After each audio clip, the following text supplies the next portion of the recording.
अगर आपको 10 करोड़ कमाने तो आपको शायद 50 करोड़ लगाने भी पड़ेंगे। बिल्कुल। मैं इस पानी को कोशिश करता हूँ ज़्यादा से ज़्यादा यूज़ करने की, बट हफ्ता 10 दिन से ऊपर। अच्छा, एक पॉन्ड की मेरी जो प्रोडक्शन है वो 18 से 20 टन है। अच्छा। नमस्कार दोस्तों, आज हम जानेंगे फिश फार्मिंग के बारे में कि किस तरीके से हम कर सकते हैं, क्या प्रॉब्लम आती है, कैसे कैसे प्रॉब्लम आती है। सर से जानेंगे पहले इंट्रोडक्शन सर का कि किस तरीके से सर ने इस फार्म में इन्वेस्ट किया इस काम में। नमस्कार सर। नमस्कार जी। सर थोड़ा सा अपना परिचय बताइए पहले। हेलो एवरीबॉडी, आपके चैनल के माध्यम से सभी लोगों को नमस्कार। जी। Myself Tanmay Yadav, I am from Meerut city, और ये जहाँ हम खड़े हैं माछरा गांव है, तहसील मवाना में आता है जी। और ये मैंने 12 एकड़ का फार्म सेटअप किया है। हाँ जी। 2021 में मैंने फार्म स्टार्ट किया था जी। और ये मेरे चौथा साल है। अच्छा, तो सर इस फील्ड में कैसे आना हुआ? आई थिंक आपका फील्ड भी अलग है। जी जी, मैं वैसे पेशे से एडवोकेट हूँ। हाँ जी। और प्रैक्टिसिंग एडवोकेट हूँ। मेरा एक बिजनेस बैकग्राउंड रहा है थ्रू आउट, जब से मैं पैदा हुआ हूँ बिजनेस फैमिली में। और इससे पहले मैं अपना स्कूल लुक आफ्टर करता था, जो कि बागपत रोड पे है। अच्छा अच्छा। कोरोना के दौरान स्कूल में, एजुकेशन सिस्टम में और बाकी ट्रेड्स में भी बहुत प्रॉब्लम्स आई लोगों जी को, जी। लॉसेस हुए। उनको मद्देनज़र मैं कुछ ऐसा स्टार्ट करना चाहता था जिसमें इस तरह की कोई आपदा फ्यूचर में आए तो ज़्यादा नुकसान ना हो। तब ये प्रोजेक्ट मेरे माइंड में आया। इसके बारे में मैंने रिसर्च करी, स्टडी करी, खुद को एजुकेट किया, लिटरेचर पढ़ा। हाँ। जब कोरोना खत्म हो गया तो लोगों से कांटेक्ट किया, कम्युनिकेट किया, फार्म विजिट करे, प्रैक्टिकल नॉलेज गेन की, और उसके बाद एक प्रोजेक्ट रिपोर्ट डेवलप करी, खुद से सारी चीज़ों को समझा और लगा कि हाँ मैं कर सकता हूँ। फिर मैंने इस फार्म को स्टार्ट करा। तो सर प्लीज़ अपना विजिट करा यस यस, प्लीज़ वेलकम जी, प्लीज़। सर। तो सर जैसे हमारा स्टार्टिंग पीरियड क्या होता है, मतलब जैसे हमारा बच्चा आता है जिस टाइम पे, जी जी जी। तो उसका क्या तरीका है और किस तरीके से आप रखते हैं? सबसे पहले हम एक बेसिक इन्वेस्टमेंट करते हैं अपने वन टाइम इंफ्रास्ट्रक्चर पे, अच्छा। जिसके अंदर हमारा पॉन्ड कंस्ट्रक्शन होता है, एक हमारा गोडाउन होता है, स्टोरेज रूम होता है, जहाँ पे हम अपना फीड है, मेडिसिन हैं, वो सारी चीज़ें स्टोर करते हैं जी। और वो सब होने के बाद अपना बोरवेल, पानी के लिए कनेक्शन, हाइडल से ये बिजली का कनेक्शन, ये सारी बेसिक चीज़ें हैं जो कि एक फिश फार्मिंग के लिए रिक्वायर्ड हैं। तो इनको पूरा करने के बाद नंबर आता है वर्किंग कैपिटल का। वो कॉस्ट वेरी करती है, हम कितने एरिया में उसको कर रहे हैं, कितने स्केल पे करना चाहते हैं। जी। फिर नंबर आता है कि हम कौन सी फिश कल्चर करेंगे, कितनी सीड ऑर्डर करेंगे, स्टॉक करेंगे, एंड सो ऑन। तो सर जैसे आपने बताया कि रिसर्च की, आप मिले लोगों से, जी, जी। तो फिर उसके बाद का क्या प्रोसेस था? उसके बाद मैंने अपना एक प्लान किया कैसे मुझे अपना स्टार्टअप करना है और कैसे कैसे चीज़ें रहेंगी। फंड मैनेजमेंट सबसे इम्पोर्टेंट है, आपकी फंड की प्लानिंग सबसे इम्पोर्टेंट है। जो भी आपका एक्स अमाउंट है, आपको कैसे वो इन्वेस्ट करना है, that is very important, I will say. Accordingly आप अपना पूरा काम, स्टार्टअप जो है वो उसके हिसाब से आप अपना डिसाइड करें। अच्छा। और सबसे बड़ी प्रॉब्लम, चैलेंजेस जो लोगों को आते हैं स्टार्टिंग में नहीं आते, वो काम शुरू होने के बाद आते हैं।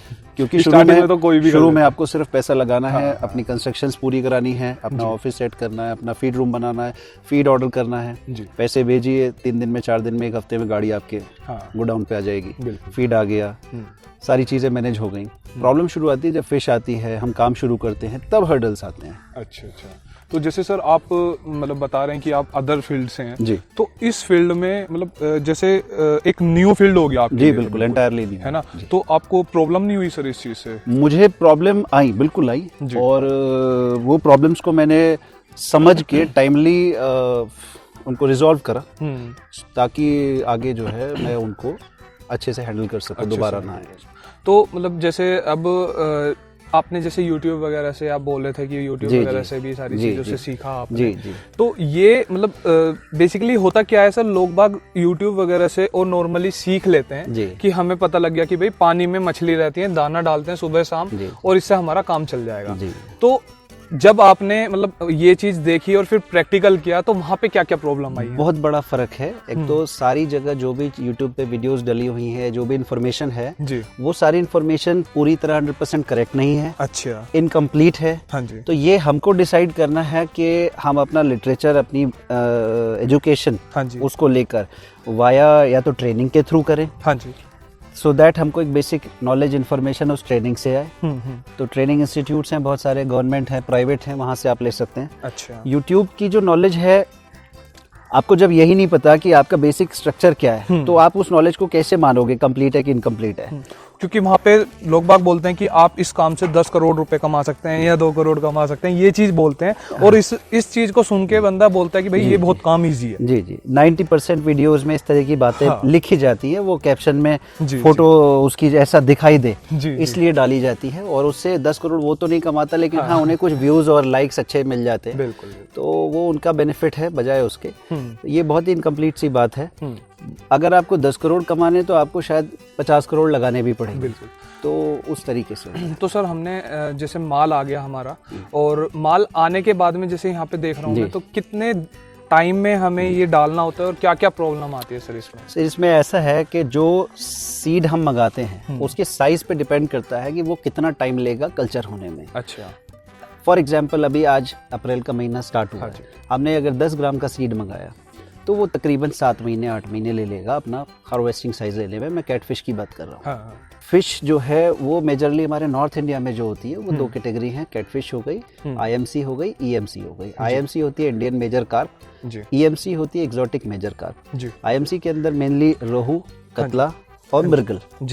ईएमसी के अंदर हमारी आती है चाइना, कॉमन कार्प जिसको बोलते हैं, और सिल्वर फिश आती है, एंड सो ऑन। और कैटफिश के अंदर आती है मेनली हमारी पंगेशियस, सिंगी and so on, many other. बहुत सी कैटेगरीज आ जाती हैं फिर। 95% या ये क्या 99% हमारे पास कैटफिश है। अच्छा। पंगेशियस। तो हमारा पूरा मॉडल उसी पे ही बेस्ड है, पूरा काम वही है जी। उसका सीड हम मंगाते हैं, सीड बैंक में स्टॉक करते हैं, उसको हम यहीं पे ही फिर स्टंटेड सीड बोलते हैं। स्टंटेड सीड यानी कि हमारे यहीं पे वो सीड तैयार किया गया। अच्छा। उसकी एज कंप्लीट हो गई, साइज उसने गेन उतना किया जितना हमने जरूरी समझा। हाँ जी। उसके बाद नर्सरी से फिर हम उसको कल्चर पॉन्ड्स में ट्रांसफर करते हैं। अच्छा, मतलब आप स्टार्टिंग में एक आपने पॉन्ड, जैसे ये पॉन्ड देख रहा हूं मैं, जैसे ये पॉन्ड प्रिपेयर किया हुआ है। हाँ जी। तो इसके अंदर बायो सिक्योरिटी हमने लगाई हुई है। ये साइड में फेंसिंग हो गई। अच्छा। ऊपर से बर्ड नेट के लिए थ्रेड्स हो गए। हाँ जी। ये सारी चीजों का पर्पस एक ही है बायो सिक्योरिटी का, कि फ्रॉग, स्नेक, बर्ड, ये सब हमारे सीड्स को, फिशेस को डैमेज ना करें। अच्छा, जब मतलब एक छोटी सी स्टेज पे होते हैं, छोटी स्टेज पे जी, सबसे ज्यादा प्रोन जो है, सबसे ज्यादा खतरा जो है वो छोटी स्टेज पे ही होता है। अच्छा। जितनी फिश बड़ी होती जाती है उतनी वो फास्ट हो जाती है। हाँ। उतनी वो समझदार हो जाती है। छोटे बच्चे को अटैक ज्यादा करते हैं और वो ज्यादा नुकसान भी होता है उसको। तो सर जैसे यहाँ पे कितने बीघे में है सर ये?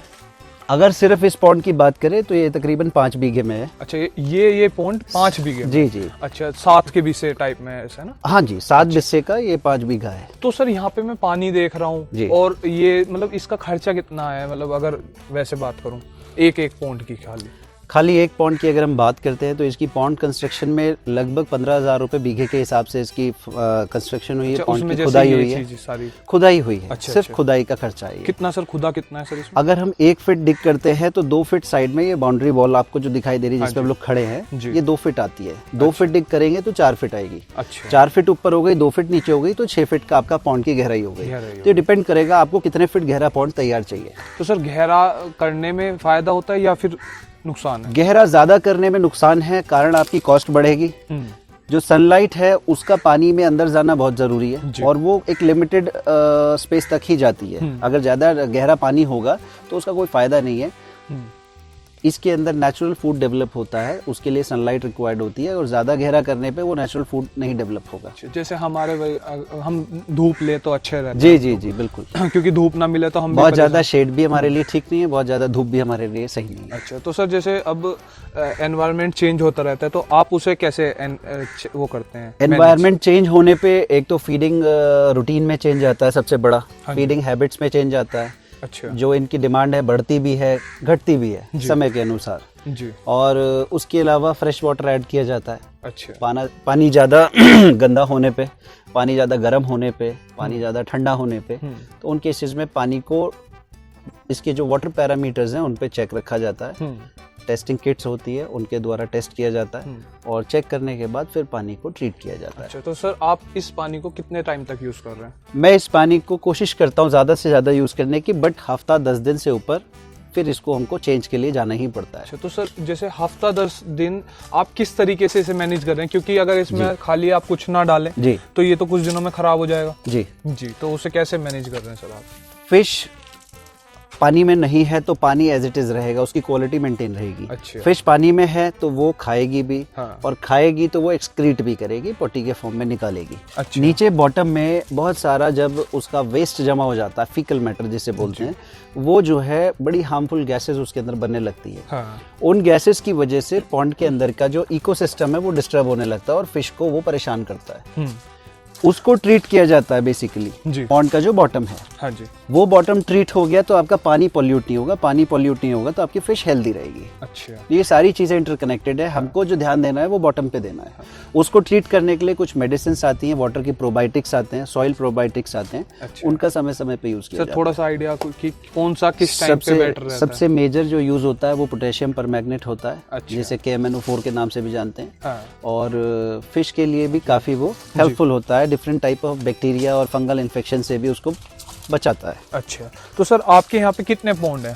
मेरे पास टोटल 8 पौंड है। 8 पौंड है जी। 8 5-5 बीघे के हैं? जी, सारे 5-5 बीघे के हैं। लास्ट में एक बड़ा है, शुरू में एक नर्सरी पॉन्ड है, वो छोटा भी है, छोटे सीड की स्टॉकिंग के लिए। तो सर आपकी ये कितने बीघे में है?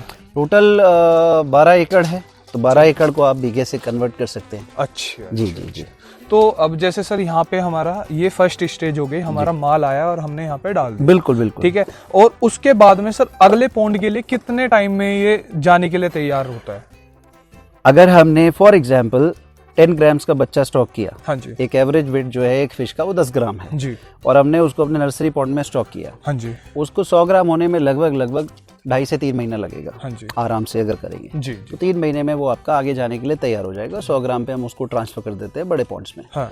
जैसे कि यहाँ से आगे के हमारे कल्चर पॉन्ड्स हैं। अच्छा, कल्चर पॉन्ड जी, मतलब कल्चर पॉन्ड मतलब जो नर्सरी है वो पार करके अब बच्चा बड़ा होने के लिए, ग्रोथ के लिए इसमें आ गया है। अच्छा। ग्रोथ का मतलब है हम उसको हाई अमाउंट ऑफ फीडिंग कराएंगे, हाँ, और उसको खुला स्पेस देंगे ताकि वो इसके अंदर आराम से फ्रीली मूव भी कर सके। अच्छा। नर्सरी के अंदर हाई डेंसिटी में वॉल्यूम में बच्चा रखा जाता है, यहाँ पे कंपैरेटिवली स्पेस ज्यादा मिलता है बच्चे को, फिर यहाँ डाल दिया। ठीक है, तो यहाँ डालने के बाद जी तकरीबन 4 महीने 5 महीने यहाँ पे लगते हैं। अच्छा जी। तो सर यहाँ पे यहाँ आपने ट्यूबवेल भी लगाई हुई जी, है जी, और जी। वैसे भी, तो इसका क्या फायदा है सर?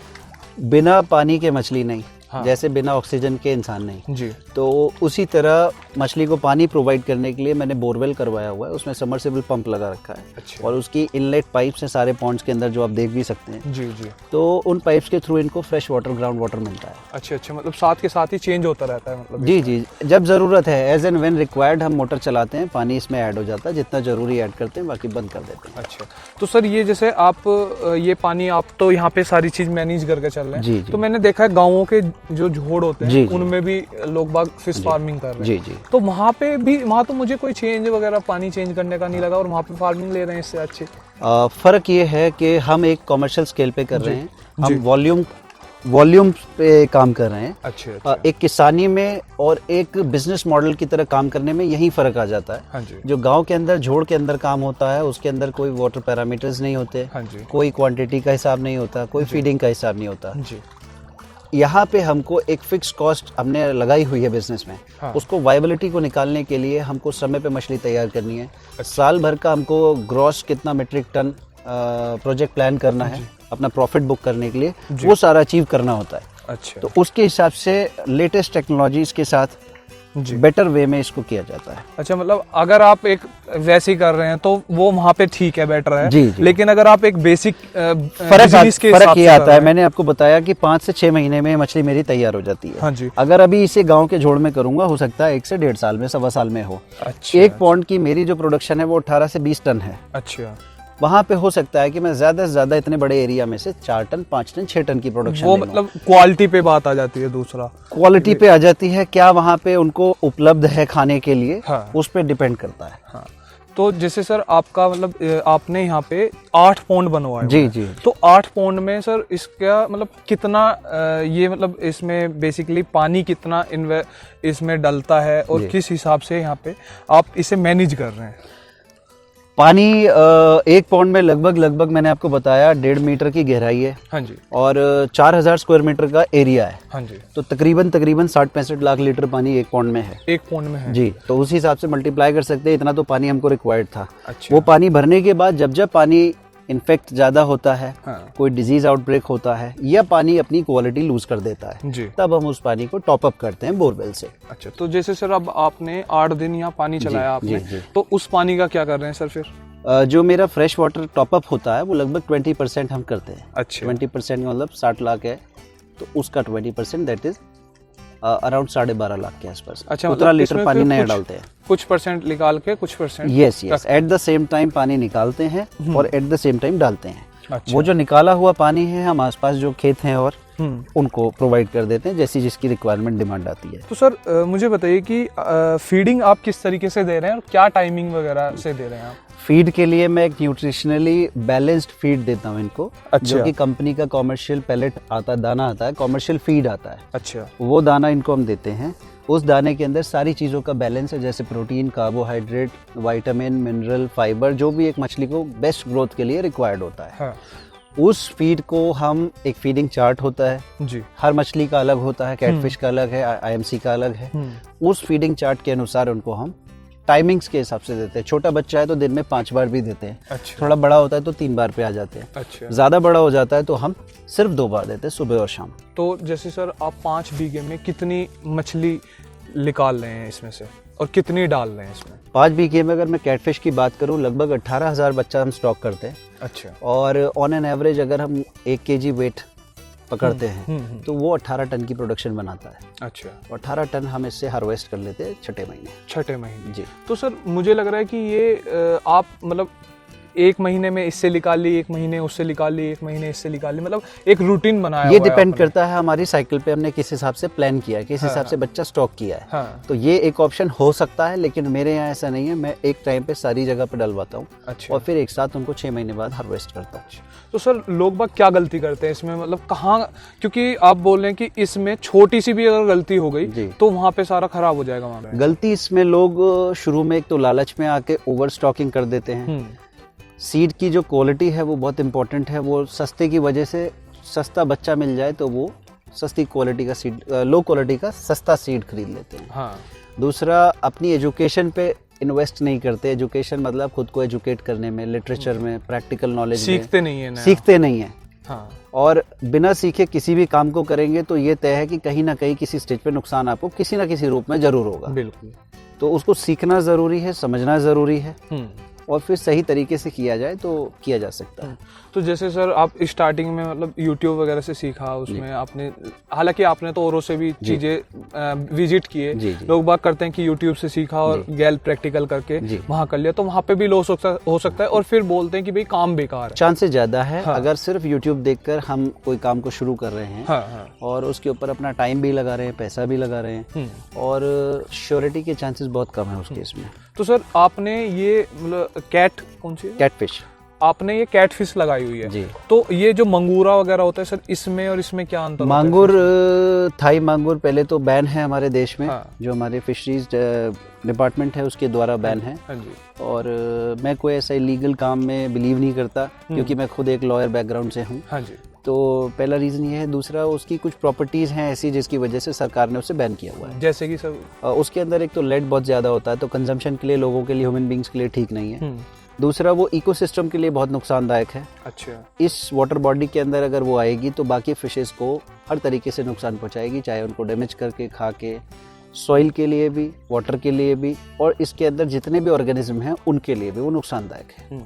तो सर इसका जैसे पानी का मतलब एक टाइम होता है, जैसे आपने बताया 8 से 10 दिन चल जाता है। जी। तो आप इसे चेक कैसे करते हैं कि ये इस टाइम पे आप बिल्कुल खराब हो चुके, क्योंकि पानी में तो कहाँ पता लगता होगा सर? मैं बताऊँ, इसको टेस्ट करने के लिए किट्स आते हैं। अच्छा। उन किट्स के थ्रू इसको हम टेस्ट करते हैं एक रेगुलर इंटरवल पे। फॉर एग्जांपल जैसे हफ्ते में 2 बार। हाँ जी। और ऐसा नहीं है पानी एक हफ्ते में खराब हो ही जाता है। जब छोटी फिश होती है, कम खाना इंटेक करती है। हाँ। तो कम पॉल्यूट करती है। हाँ। जितनी बड़ी होती जाती है, ज्यादा इंटेक करती है, ज्यादा पॉल्यूट करती है। तो कई बार 5वें दिन भी चेंज करना पड़ता है। अच्छा। जब फिश छोटी होती है तो 15 दिन भी चल जाता है। तो इट डिपेंड्स कि किस स्टेज की फिश है, और इसको हम किट्स के द्वारा टेस्ट करके ये डायग्नोज कर लेते हैं कि पानी यूज करने लायक है या अब चेंज करने के लिए रिक्वायरमेंट है। इसमें किस तरीके से लॉस आता है सर? इसमें पहली बात तो एकदम से मछली नहीं मरती कभी भी। वो आपको बीमारी होने पे बहुत सारे साइन देती है। हाँ।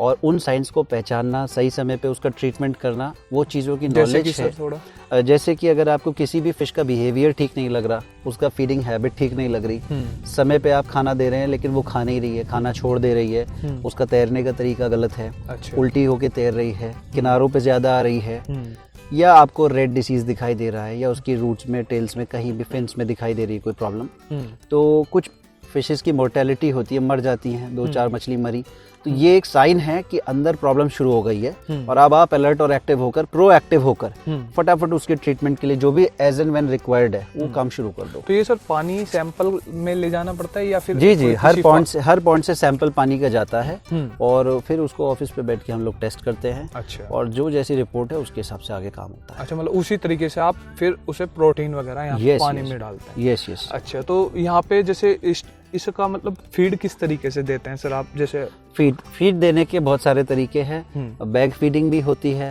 ऊपर से भी स्प्रेड किया जाता है पूरे पॉन्ड में, बीच में जाकर भी डाला जाता है, अलग अलग मेथड्स है। लेकिन मैंने जो मेजरली यूज़ किया है, मैं एक टाइम पे 2 लोगों एक साथ फीडिंग कराता हूँ, एक कोने पे, दूसरा दूसरे कोने पे। उसका फ़ायदा ये रहता है कि वेरिएशन नहीं आता फिश के अंदर। ये फिश एक अटैकिंग फिश है, शूटर्स ज़्यादा होते हैं। दाना डालते ही जो हैवी फिश है, बड़े साइज में, वो उनको पीछे छोड़ देते हैं जो छोटी साइज की फिश हैं, और वो सारा दाना खत्म कर देते हैं। तो इससे वेरिएशन आ जाता है लास्ट में। वेरिएशन आना एक अच्छी बात नहीं है।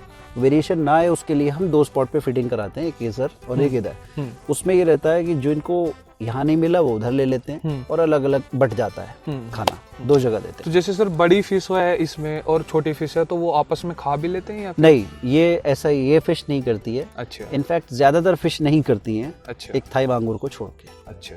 तो सर इसमें स्नैक वगैरह का क्या वो रहता है इसमें? स्नेक इतनी बड़ी वाटर बॉडी है और आसपास खेत है, थोड़ा सा ठंडा इलाका रहता है, तो उस वजह से गर्मियों में, बरसात में स्नेक आते हैं। अच्छा। मगर वो सिर्फ छोटी फिश को डैमेज कर पाते हैं। अगर एक सांप छोटे साइज का, मीडियम साइज का है, तो बड़ी फिश को डैमेज नहीं कर सकते। तो सर सांप ही है या फिर जैसे पटरा गोए वगैरह ये? हाँ, बिल्कुल। पटरा गो भी नुकसान करती है। अच्छा। मेढक भी नुकसान करते हैं। हाँ। जितना छोटा साइज होगा फिश का, हाँ, उतना ज्यादा वो प्रोन होगी नुकसान से। तो सर आपने इतने बड़े में कर रखा है, बहुत से लोग उसमें पॉन्ड में करते हैं। हाँ, बटरफ्लॉक टैंक्स में करते हैं। तो ये अलग अलग विधि हैं, अलग अलग टेक्निक्स हैं। अच्छा। जो हिंदुस्तान में अब लोगों ने शुरू कर दी है। हाँ। तो रिसर्कुलेटरी सिस्टम है, बायोफ्लॉक टैंक है, बायोफ्लॉक पॉन्ड है। ये जो मैं कर रहा हूँ ये इनलैंड फिशरीज बोलते हैं, और ये अर्दन पॉन्ड है, कच्चे मिट्टी के पॉन्ड है, तालाब है। तो ये हमारी ट्रेडिशनल फार्मिंग भी इसी में होती थी, और सबसे ज़्यादा प्रूवन और सक्सेसफुल भी मुझे यही लगता है। उन चीज़ों के लिए बहुत ज़्यादा इक्विपमेंट्स रिक्वायर्ड हैं, बहुत सारी कॉस्ट रिक्वायर्ड है, और बहुत सारा बैकअप इन्वॉल्व है। इलेक्ट्रिसिटी का बैकअप चाहिए हमको, और उसमें नुकसान के चांसेस भी ज़्यादा हैं। अगर किसी तरह से पावर बैकअप कट हो गया तो आपका स्टॉक डेड भी हो जाएगा। अच्छा, और यहाँ पे ऐसा कोई इशू नहीं है। कितना लगभग कितना चल जाता है सर? जैसे अभी आपने यहाँ पे बंद किए हुए हैं, लेकिन जब हम आए थे यहाँ चला रखे थे। जी। यहाँ पे जी। तो यहाँ मतलब कितना बैकअप चल जाता है सर? ऑन एन एवरेज दिन में अगर हम 4 से 5 घंटे पानी टॉपअप कर देते हैं, थोड़ा बहुत फ्रेश वाटर ऐड कर देते हैं, हाँ, तो it's very good for fish. अच्छा। लेकिन हाँ, अगर 10 दिन भी मेरा पानी बंद रहेगा, 15 दिन बंद रहेगा, तो वो प्रॉब्लम हो सकती है।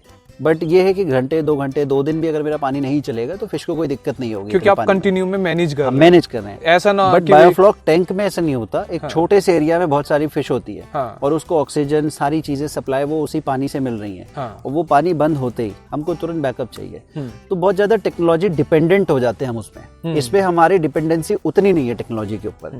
हालांकि मैंने एक जनरेटर रखा हुआ है बैकअप के लिए, अगर लाइट लंबे ड्यूरेशन के लिए नहीं आती है, कोई फॉल्ट हो जाता है, तो हम उसे यूज कर लेते हैं, बट ऐसा जरूरत नहीं पड़ती उसकी। हार्वेस्टिंग साइज जो है वो फिश का डिपेंड करता है आपकी लोकल मार्केट पे, उस एरिया पे जहाँ पे आप उसको बेच रहे हैं, भेज रहे हैं। वो डिपेंड, अलग अलग जगह का अलग अलग साइज होता है। कहीं पे 1 किलो की फिश पसंद की जाती है, कहीं 1.5 किलो, कहीं पे 500-600 ग्राम। हमारे यहाँ दिल्ली मंडी पास पड़ती है, और जो भी नियर बाय लोकल मार्केट्स है उनमें भी 700-800-900 ग्राम की फिश को बेस्ट हार्वेस्टिंग साइज माना जाता है।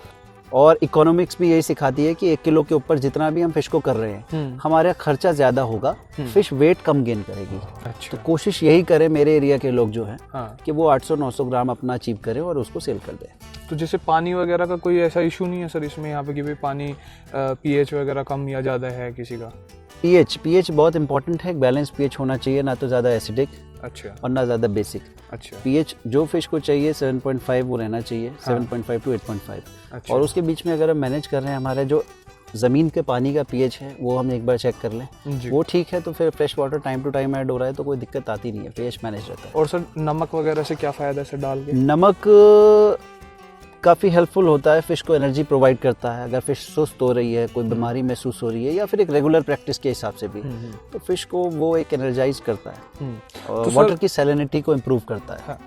तो सर यहाँ पे आपने 45 से 50 लाख रुपए लगा के, तो अब आप यहाँ से कितना पैसा निकाल रहे हैं? जी, मैं यहाँ पे लगभग ऑन एन एवरेज अगर हम सालाना बात करें तो 15 से 20% का प्रॉफिट अर्न कर लेता हूँ, लेकिन उसके पीछे बहुत सारी हार्डवर्क और बहुत सारी मेहनत इन्वॉल्व है। मेन चीज आप ये है कि आप किसी भी काम को करो, मेहनत मेन चीज है। मेहनत तो मस्ट है, हाँ। लेकिन राइट डायरेक्शन में मेहनत करो वो उससे भी ज़्यादा जरूरी है। और डायरेक्शन आपको पता चलेगी आपकी नॉलेज से। बिल्कुल। आप अपने एरिया में और लोगों से मिलो, विजिट करो, अपने आप को एजुकेट करो। जितना एजुकेट करोगे उतना आप सक्सेस के लिए तैयार रहोगे। बिल्कुल सर, धन्यवाद जी। और ऐसी वीडियो देखने के लिए हमें लाइक करें, शेयर करें, सब्सक्राइब करें। धन्यवाद।